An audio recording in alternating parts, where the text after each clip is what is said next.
Shabbat Shalom. This week's Torah portion is called Parshas Terumah. Parshas Terumah is the first portion of the Torah that talks about the tabernacle.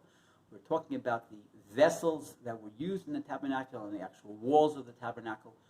And there's a very beautiful verse at the very beginning of the parsha. It says, "V'asu li migdash v'shachanti b'sacham."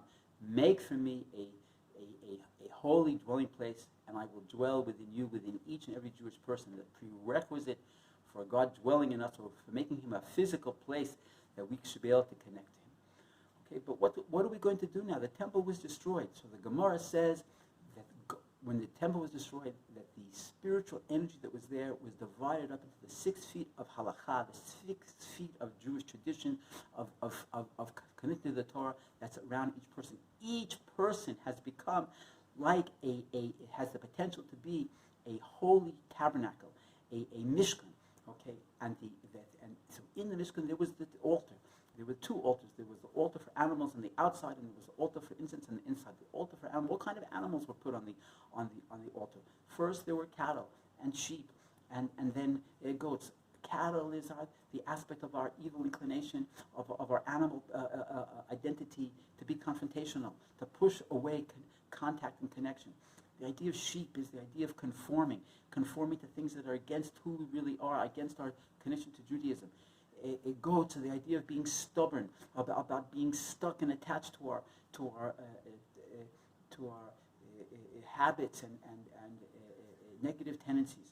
Okay, and what do? We burn up we slaughter the animal, which means we give our divine soul the ability to take control, right? And then we sprinkle blood, and we put the fat of the animal on the altar.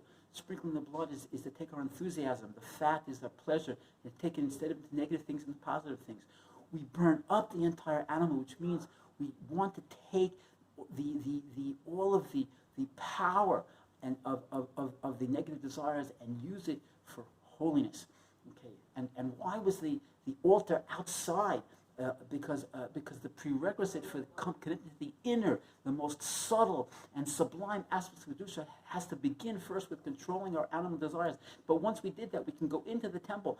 And what do we have? We have the menorah that connects with our level of wisdom, and then the table, which is the level of understanding, and then the level of the inner altar where they burned up where they burned the incense. The inner altar has to do with taking our spiritual selves and connecting it completely to